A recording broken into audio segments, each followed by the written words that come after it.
So it's me again, yung ating new Jaja. No edit, no filter, just me. So ayan, for today's vlog. So we're talking about dreams, goals, and pursuing your dreams. So kung nandito kayo at kung bago pa lang kayo sa aking channel, don't forget to subscribe. So it's about family first before dreams. So naniniwala ba kayo doon? Whew.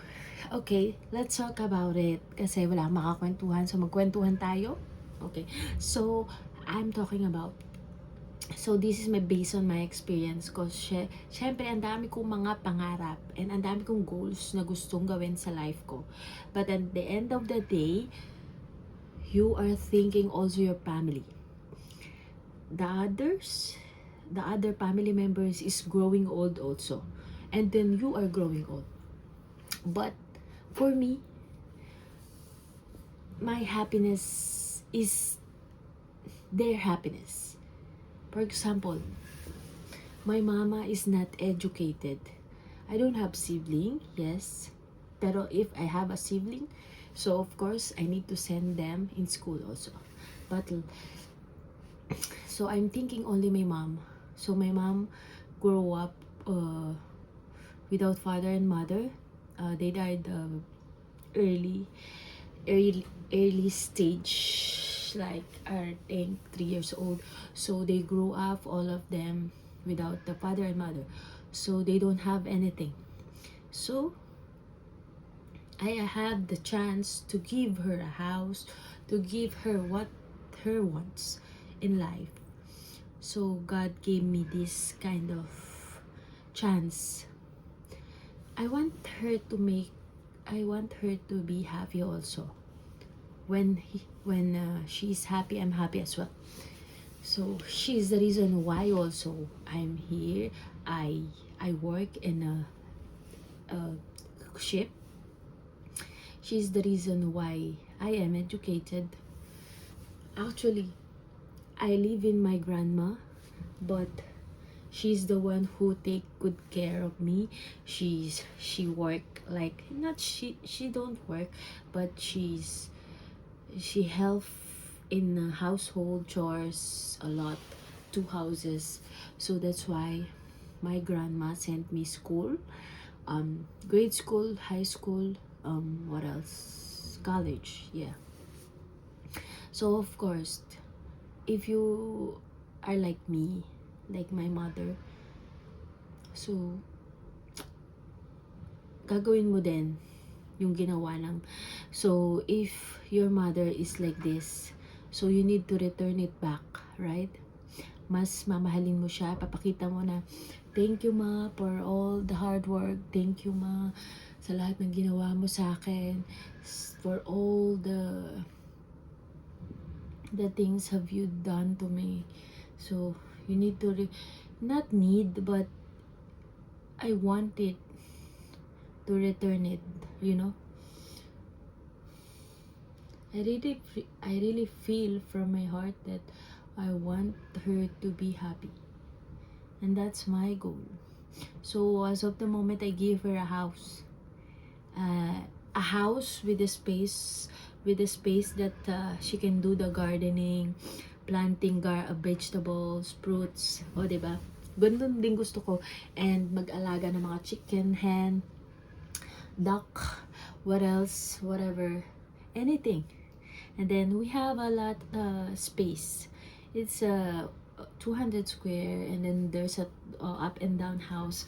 Oh my god, pero kailangan pa siya i-renovate, but I am so happy because there's a small store in the front also na dahil yun ang ginagawa niya, nagtitinda siya. Diba? I feel so grateful. Thanks God for everything. I am thankful that God is with me every time. And ikaw din, mangyayari din yan sa'yo. But you have to hold on to Him. We don't know what's next, but mangyayari din lahat sa'yo to. But for me, being selfless, yung maging masaya ka, pag masaya din yung family mo, is feeling what you call that, ang sarap sa feeling. Ganun, makikita mo yung family mo proud sa'yo, and nabigay mo yung gusto nila. That's my goal. And then after, pag nabigay ko na yung gusto nila, then my dreams is next. So, gagawin ko yung mga gusto ko, pag-iipunan ko. So, mas okay sa akin yung pag-iipunan ko, paghihirapan ko, kaysa yung mga easy money. I don't like the easy money. Mas gusto ko yung paghihirapan ko. I will work hard for it.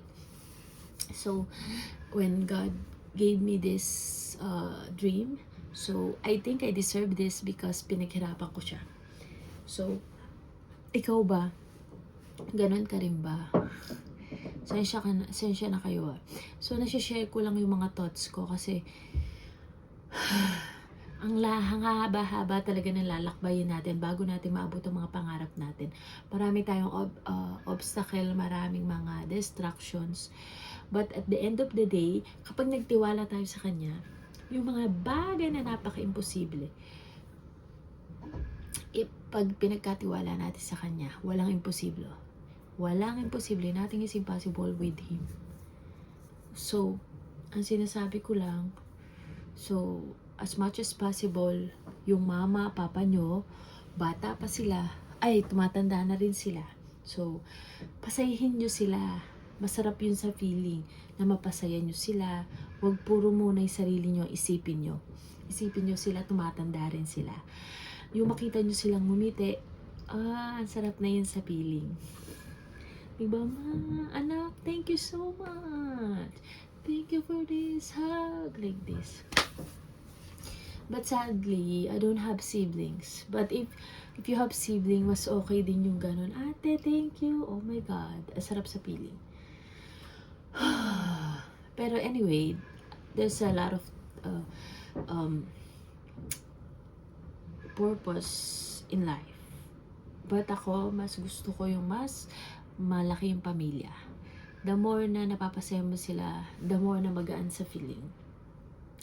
And I hope ganun ka din.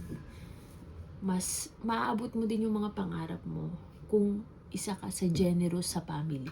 Mas maaabot mo yung pangarap mo kung selfless ka sa family mo. And mangyayari yan kapag may tiwala ka sa Kanya. Kasi halimbawa pag nag-overthink ka, baka pag mawalan ako ng trabaho, mawalan ako silbi, ganyan. Isipin mo nandiyan sa'yo si Lord, sa tabi mo, hindi ka niya pababayaan. And wag mong habulin yung pera. Dahil yung pera, the more na nahabol mo yan, lumalayo, okay? Just magtiwala ka lang sa Kanya, tapos mag-work hard ka lang kung ano yung gusto mong marating, mangyayari yun sa'yo. Okay? But for me is mas okay yung unahin ko muna yung family, dream of my family, then my dreams next. Kasi mas masarap yun sa feelings. Kasi at least napasaya mo sila. Okay, hanggang dito na lang ating vlog. Don't forget to like, share, and subscribe to my channel. Click the notification bell for more upcoming videos.